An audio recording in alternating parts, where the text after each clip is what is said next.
Monkey's Paw by W. Jacobs. Without, the night was cold and wet, but in the small parlor of Laburnum Villa, the blinds were drawn and the fire burned brightly.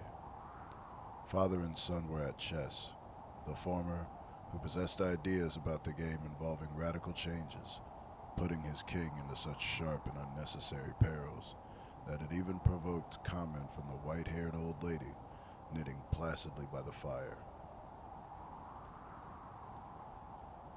"Hark at the wind," said Mr. White, who, having seen a fatal mistake after it was too late, was amiably desirous of preventing his son from seeing it.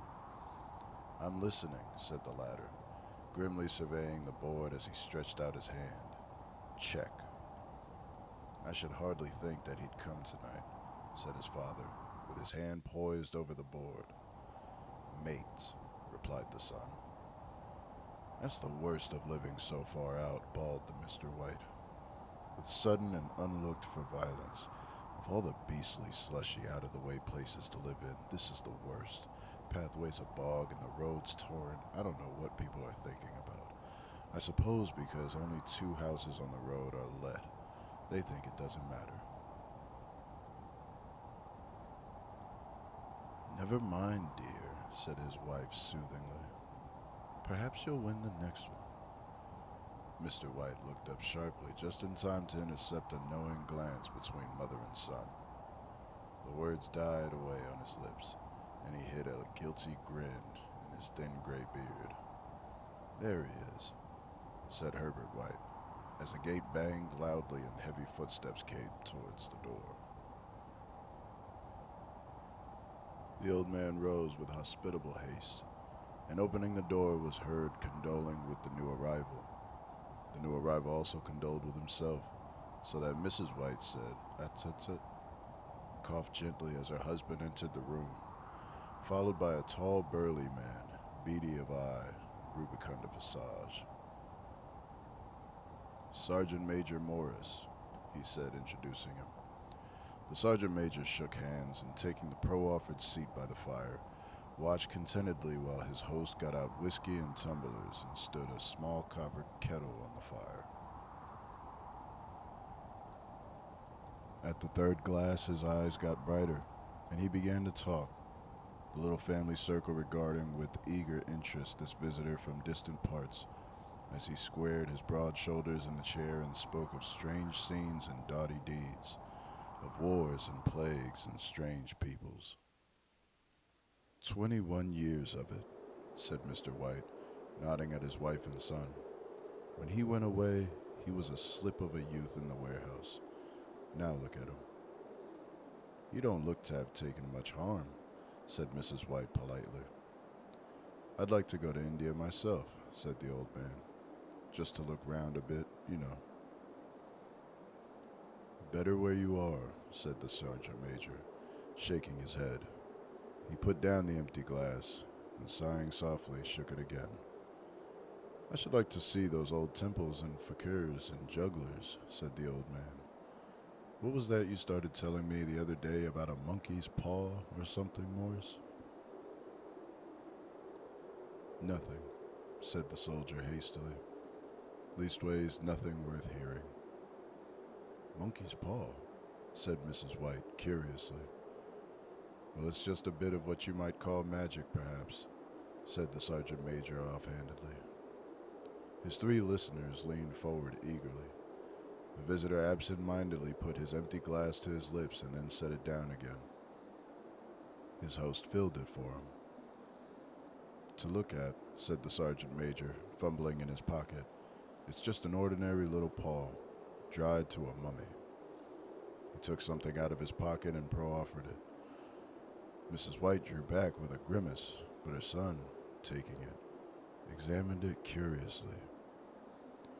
"And what is there special about it?" inquired Mr. White, as he took it from his son and, having examined it, placed it upon the table. "It had a spell put on it by an old fakir," said the sergeant major. "A very holy man. He wanted to show that fate ruled people's lives, and that those who interfered with it did so to their sorrow. He put a spell on it so that 3 separate men could each have 3 wishes from it. His manner was so impressive that his hearers were conscious that their light laughter jarred somewhat. "Well, why don't you have 3, sir?" said Herbert White cleverly. The soldier regarded him in the way that middle agers want to regard presumptuous youth. "I have," he said quietly, and his blotchy face whitened. "And did you really have 3 wishes granted?" asked Mrs. White. "I did," said the sergeant major, and his glass tapped against his strong teeth. "And has anybody else wished?" inquired the old lady. "The first man had his 3 wishes, yes," was the reply. "I don't know what the first 2 were, but the third was for death. That's how I got the paw." His tones were so grave that a hush fell upon the group. "If you've had your 3 wishes, it's no good to you now, then, Morris?" said the old man at last. "What do you keep it for?" The soldier shook his head. "Fancy, I suppose," he said slowly. "If you could have another 3 wishes," said the old man, eyeing him keenly, "would you have them?" "I don't know," said the other. "I don't know." He took the paw and, dangling it between his front finger and thumb, suddenly threw it upon the fire. White, with a slight cry, stooped down and snatched it off. "Better let it burn," said the soldier solemnly. "If you don't want it, Morris," said the old man, "give it to me." "I won't," said his friend doggedly. "I threw it in the fire. If you keep it, don't blame me for what happens. Pitch it on the fire again, like a sensible man." The other shook his head and examined his new possession closely. "How do you do it?" he inquired. "Hold it up in your right hand and wish aloud," said the sergeant major.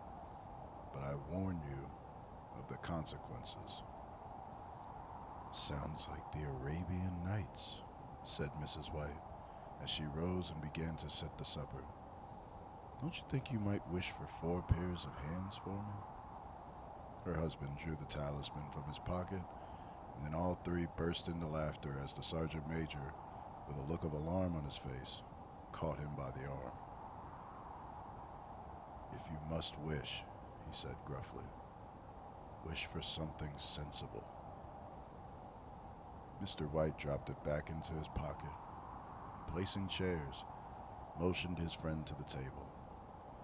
In the business of supper, the talisman was partly forgotten, and afterward the 3 sat listening in an enthralled fashion to a second installment of the soldier's adventures in India.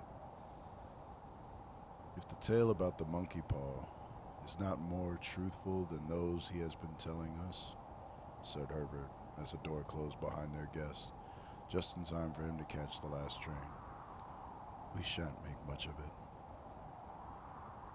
"Did you give him anything for it, dear?" inquired Mrs. White, regarding her husband closely. "A trifle," said he, coloring slightly. "He didn't want it, but I made him take it, and he pressed me again to throw it away." "Likely," said Herbert, with pretended horror.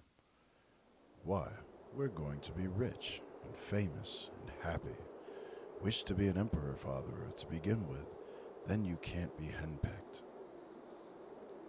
He darted round the table, pursued by the maligned Mrs. White, armed with an antimacassar. Mr. White took the paw from his pocket and eyed it dubiously. "I don't know what to wish for, and that's a fact," he said slowly. "It seems to me I've got all I want." "If you only cleared the house, you'd be quite happy, wouldn't you?" said Herbert, with his hand on his shoulder. "Well, wish for 200 pounds then. That'll just do it." His father smiling shamefacedly at his own credulity. held up the talisman as his son, with a solemn face, somewhat marred by a wink at his mother, sat down at the piano and struck a few impressive chords. "I wish for 200 pounds, said the old man, distinctly.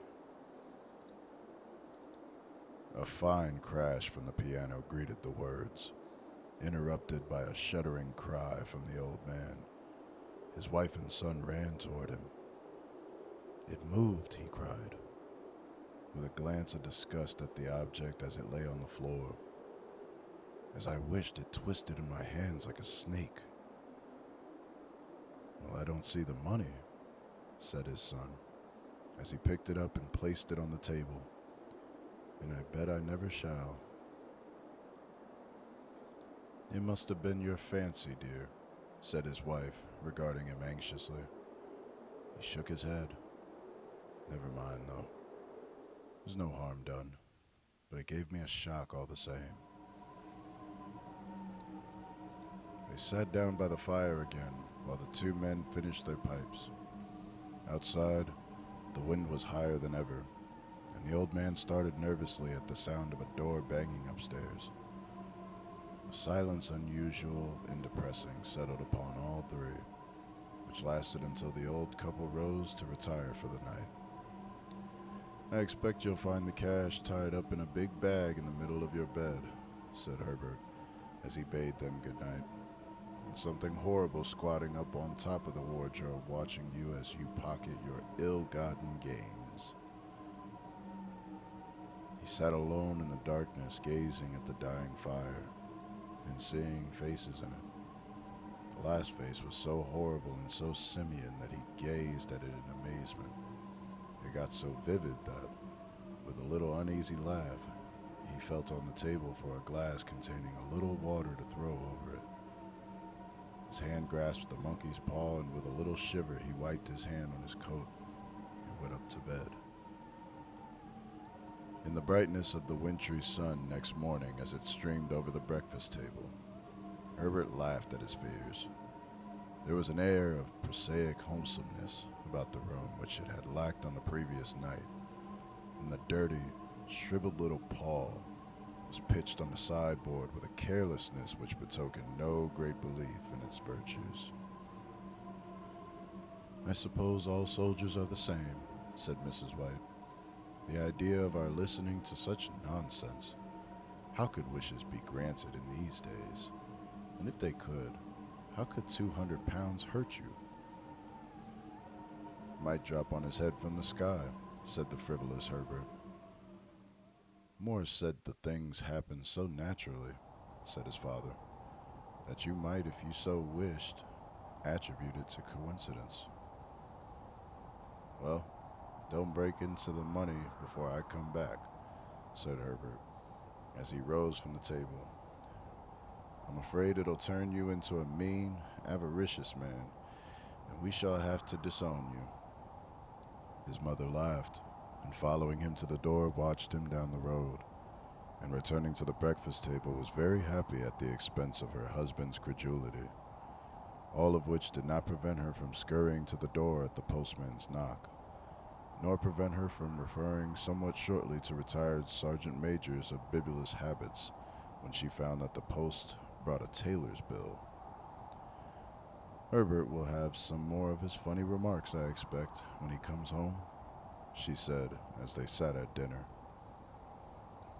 "I dare say," said Mr. White, pouring himself out some beer. "But for all that, the thing moved in my hand. Now that I'll swear to." "You thought it did," said the old lady soothingly. "I say it did," replied the other. "There was no thought about it. I had just... What's the matter?" His wife made no reply.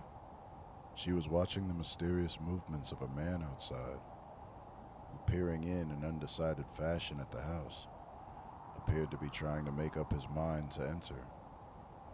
In mental connection with the 200 pounds, she noticed that the stranger was well dressed and wore a silk hat of glossy newness. 3 times he paused at the gate, and then walked on again, A fourth time he stood with his hand upon it, and then with sudden resolution flung it open and walked up the path.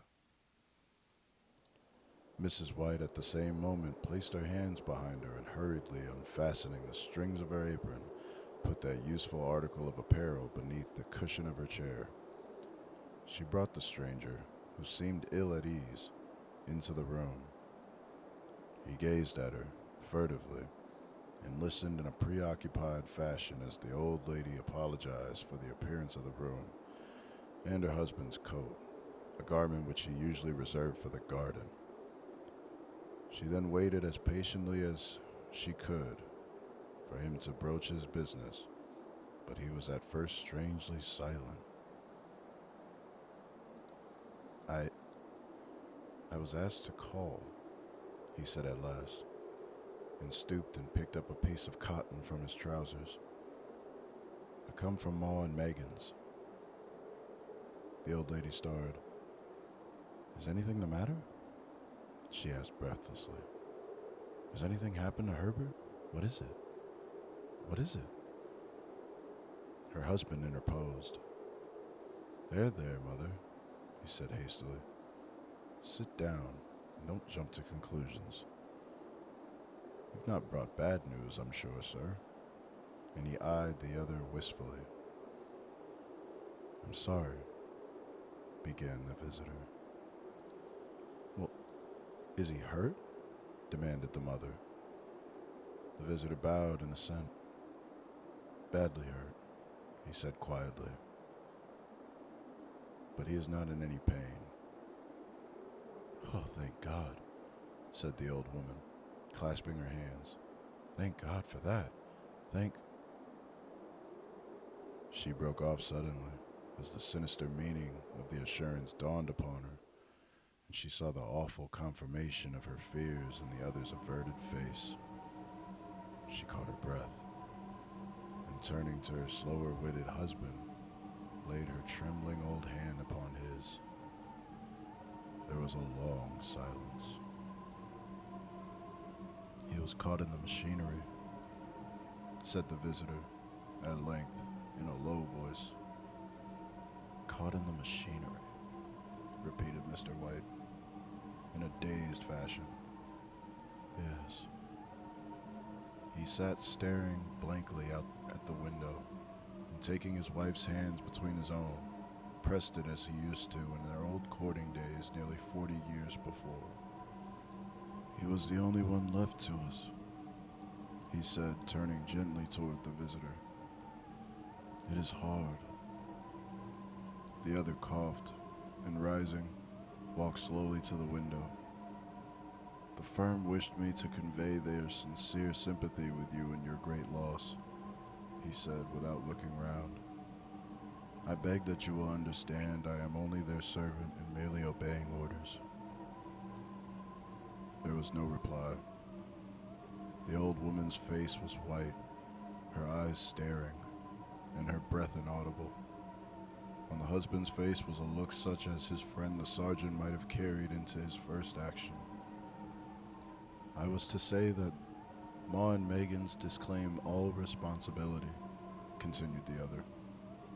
They admit no liability at all, but in consideration of your son's services, they wish to present you with a certain sum as compensation. Mr. White dropped his wife's hand, and rising to his feet, gazed with a look of horror at his visitor. His dry lips shaped the words. How much? 200 pounds, was the answer. Unconscious of his wife's shriek, the old man smiled faintly, put out his hands like a sightless man, and dropped, a senseless heap, to the floor.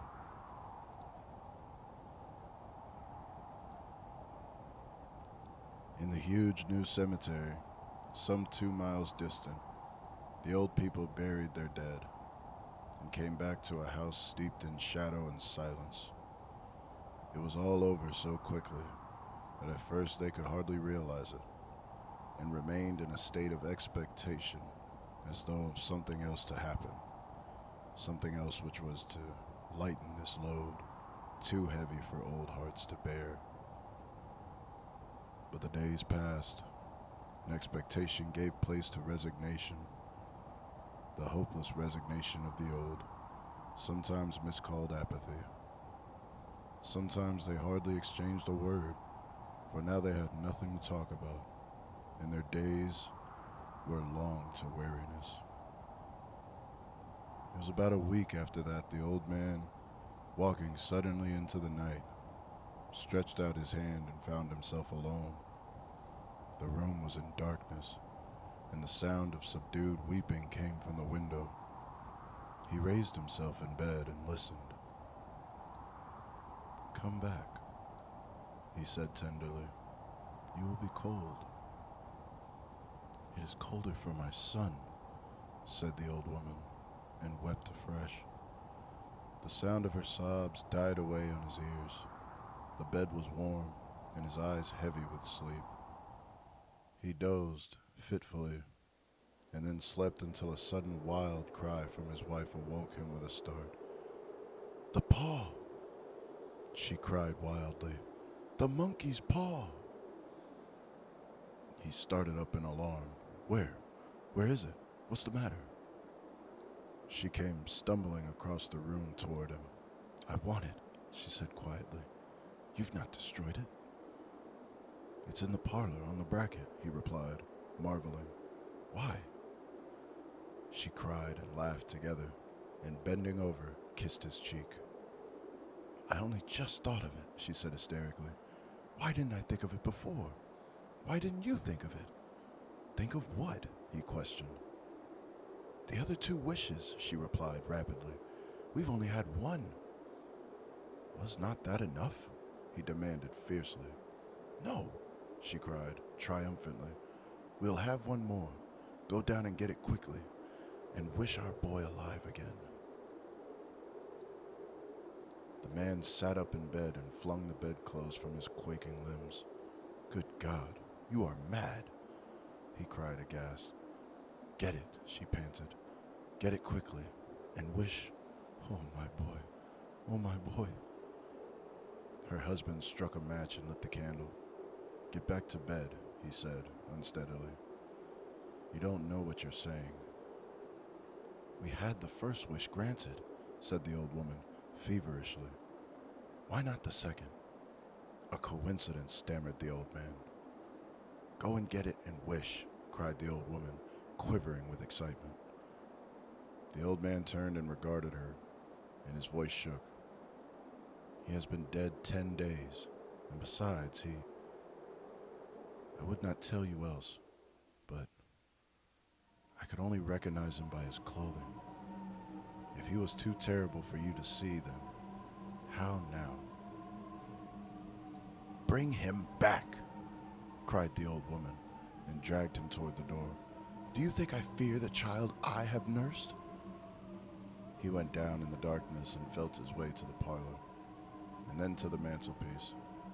The talisman was in its place, and a horrible fear that the unspoken wish might bring his mutilated son before him, ere he could escape from the room, seized upon him, and he caught his breath as he found that he had lost the direction of the door, his brow cold with sweat. He felt his way round the table and groped along the wall until he found himself in the small passage with the unwholesome thing in his hand. Even his wife's face seemed to change as he entered the room. It was white and expectant, and to his fears seemed to have an unnatural look upon it. He was afraid of her. "Wish!" she cried in a strong voice. "It is foolish and wicked," he faltered. "Wish!" repeated his wife.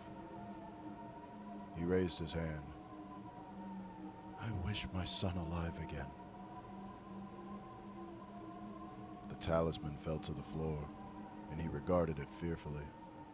Then he sank, trembling, into a chair as the old woman, with burning eyes, walked to the window and raised the blind.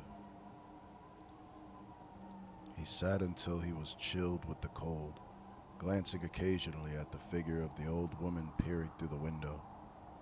The candle end, which had burnt below the rim of the china candlestick, was throwing pulsating shadows on the ceiling and walls, until, with a flicker larger than the rest, it expired. The old man, with an unspeakable sense of relief at the failure of the talisman, crept back to his bed, and a minute or two afterward, the old woman came silently and apathetically beside him.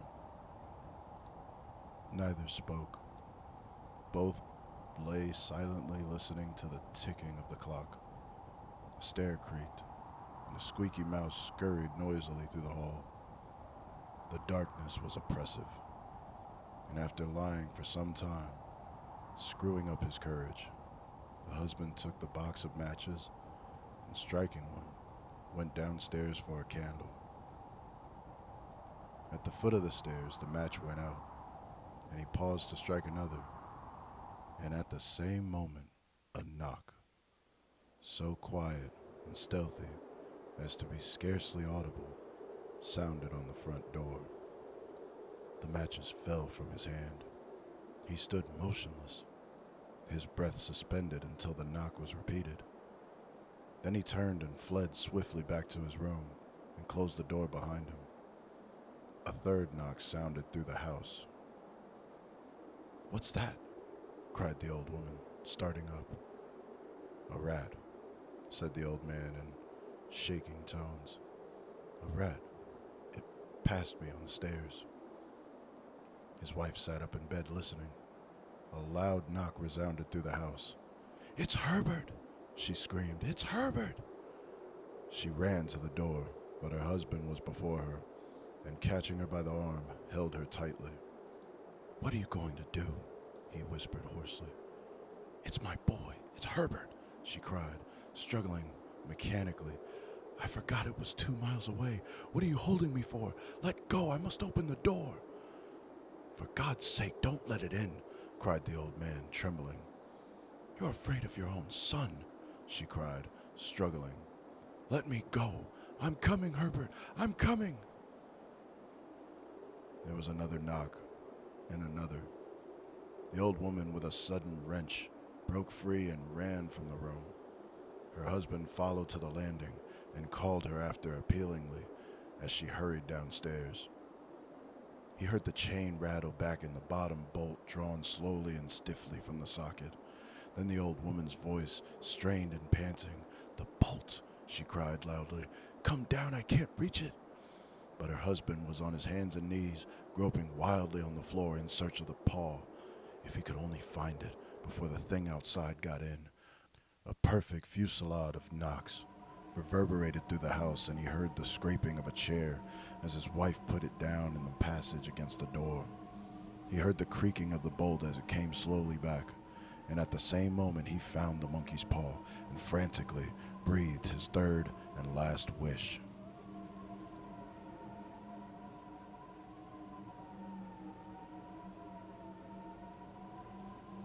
The knocking ceased suddenly, although the echoes of it were still in the house. He heard the chair drawn back and the door opened.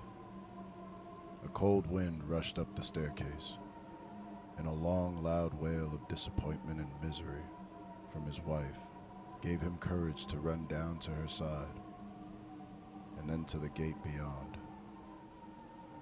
The street lamp flickering opposite shone on a quiet and deserted road.